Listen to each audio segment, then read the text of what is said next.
नमस्कार दोस्तों, स्वागत है आपका मेरे YouTube चैनल लीगल बाय राज में। आज मैं बताऊंगा कि साइबर क्राइम कौन से होते हैं और किस साइबर क्राइम के लिए कौन सी धारा लगती है और उसमें कितनी सज़ा मिल सकती है। आज का वीडियो थोड़ा लंबा होने वाला है, वीडियो को अंत तक देखिएगा। वीडियो को लाइक, शेयर और चैनल को सब्सक्राइब करें। Computer, internet, digital devices, world wide web आदि के जरिए किए जाने वाले अपराधों के लिए छोटे मोटे जुर्मानों से लेकर उम्र कैद तक की सजा दी जा सकती है। दुनिया भर में सुरक्षा और जांच एजेंसियां साइबर अपराधों को बहुत गंभीरता से ले रहा है। ऐसे मामलों में सूचना तकनीक कानून 2000 और सूचना तकनीक कानून 2008 तो लागू होते ही हैं। मामले के दूसरे पहलुओं को ध्यान में रखते हुए भारतीय दंड संहिता, कॉपीराइट कानून 1957, कंपनी कानून, सरकारी गोपनीयता कानून और यहाँ तक कि कुछ मामलों में आतंकवाद निरोधक कानून भी लागू किए जा सकते हैं। कुछ मामलों पर भारत सरकार के आईटी डिपार्टमेंट की तरफ से अलग से जारी किए गए आईटी नियम 2011 भी लागू होते हैं। कानून में निर्दोष लोगों को साजिशन की गई शिकायतों से सुरक्षित रखने की भी मुनासिब व्यवस्था है, लेकिन कंप्यूटर, दूरसंचार और इंटरनेट यूज़र को हमेशा सतर्क रहना चाहिए कि उनसे जाने अनजाने में कोई साइबर क्राइम तो नहीं हो रहा है। तकनीकी जरियों का सुरक्षित इस्तेमाल करने के लिए हमेशा याद रखें कि इलाज से परहेज बेहतर है। सबसे पहले हम बात करेंगे हैकिंग। हैकिंग का मतलब है किसी कंप्यूटर डिवाइस, इंफॉर्मेशन सिस्टम या नेटवर्क में अनधिकृत रूप से घुसपैठ करना और डेटा से छेड़छाड़ करना। यह हैकिंग उस सिस्टम की फिजिकल एक्सेस के जरिए भी हो सकती है और रिमोट एक्सेस के जरिए भी। जरूरी नहीं कि ऐसी हैकिंग के नतीजे में उस सिस्टम को नुकसान पहुंचाई हो। अगर कोई नुकसान नहीं भी हुआ है तो भी घुसपैठ करना साइबर क्राइम के तहत आता है, जिसके लिए सज़ा का प्रावधान है। इसमें कौन से धारा लगती है, जो कि है आईटी एक्ट 2008 की धारा 43 क्लोज ए, धारा 66 और आईपीसी की धारा 379 और 406 के तहत कार्रवाई मुमकिन होती है। इसमें सज़ा होती है अपराध साबित होने पर 3 साल तक की जेल या 5 लाख रुपए तक का जुर्माना। अब अगले साइबर क्राइम की बात करते हैं, जो है डेटा की चोरी। किसी और व्यक्ति, संगठन वगैरह के किसी भी तकनीकी सिस्टम से निजी या गोपनीय डेटा की चोरी। अगर किसी संगठन के अंदरूनी डेटा तक आपकी आधिकारिक पहुंच है, लेकिन अपनी जायज़ पहुंच का इस्तेमाल आप उस संगठन की इजाज़त के बिना उसके नाजायज़ दुरुपयोग के मंशा से करते हैं, तो वह भी इसके दायरे में आएगा। कॉल सेंटरों, दूसरों की जानकारी रखने वाले संगठनों आदि में भी लोगों के निजी डेटा की चोरी के मामले सामने आते हैं। तो इसमें आईटी कानून 2008 की धारा 43 क्लोज बी और धारा 66 क्लोज ई, धारा 67 क्लोज सी, आईपीसी की धारा 379, 405, 420, जो कि कॉपीराइट कानून में है। इसमें सज़ा होती है अपराध की गंभीरता के हिसाब से 3 साल तक की जेल और 2 लाख रुपए तक का जुर्माना। अगली साइबर क्राइम के बारे में बात करते हैं, वायरस, स्पाईवेयर फैलाना। कंप्यूटर में आए वायरस और स्पाईवेयर के सफाई पर लोग ध्यान नहीं देते हैं। उनके कंप्यूटर से होते हुए यह वायरस दूसरों तक पहुंच जाते हैं। हैकिंग, डाउनलोड, कंपनियां के अंदरूनी नेटवर्क, वाईफाई कनेक्शनों और असुरक्षित फ्लैश ड्राइव, सीडी के जरिए भी वायरस फैलते हैं। वायरस बनाने वाले अपराधियों की पूरी इंडस्ट्री है, जिनके खिलाफ बड़ी कार्रवाई होती है। वैसे आम लोग भी कानून के दायरे में आ सकते हैं अगर उनकी लापरवाही से किसी के सिस्टम में खतरनाक वायरस पहुंच जाए और बड़ा नुकसान कर दे।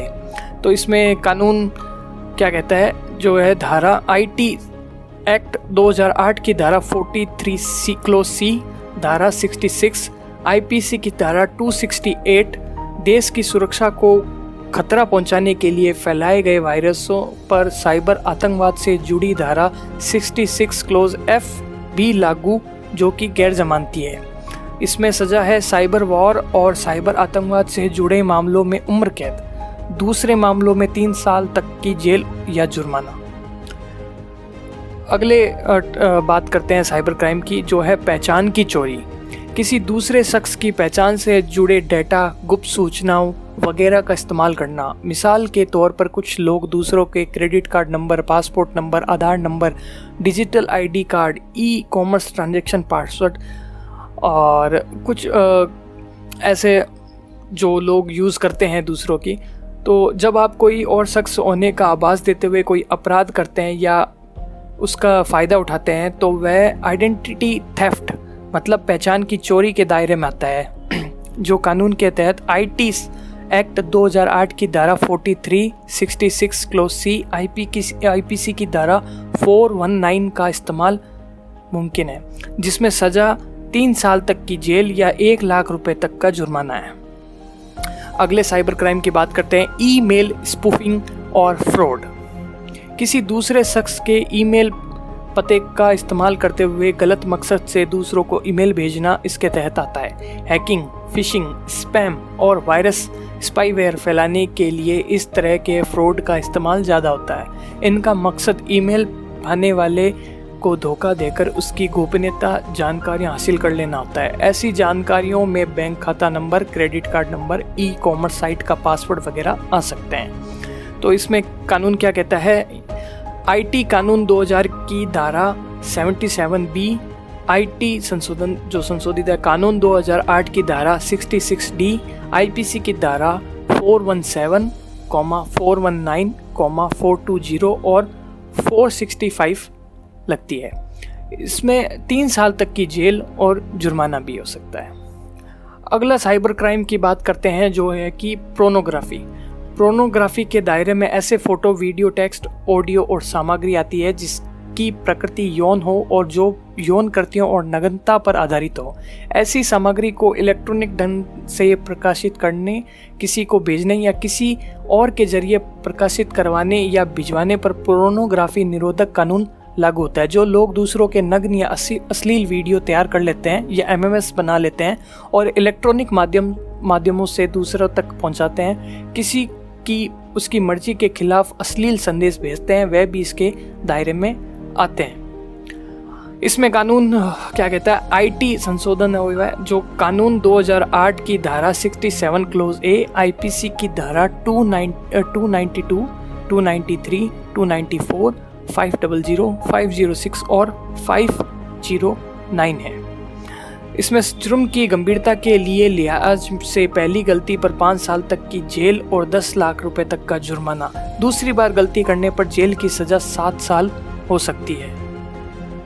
अब अगले साइबर क्राइम की बात करते हैं जो है कि तंग करना। तंग करने से है सोशल नेटवर्किंग, वेबसाइटों, ईमेल, चैट वगैरह के जरिए बच्चों या महिलाओं को तंग करने के मामले जब तक सामने आते हैं वो होते हैं। डिजिटल जरिए से किसी को अश्लील या धमकाने वाले संदेश भेजना या किसी रूप में परेशान करना साइबर क्राइम के दायरे में आता है।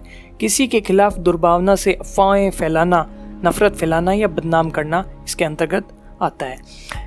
इसमें आईटी कानून 2009 की धारा 66 क्लोज ए लगती है। इसमें 3 साल तक की जेल और जुर्माना की सजा है।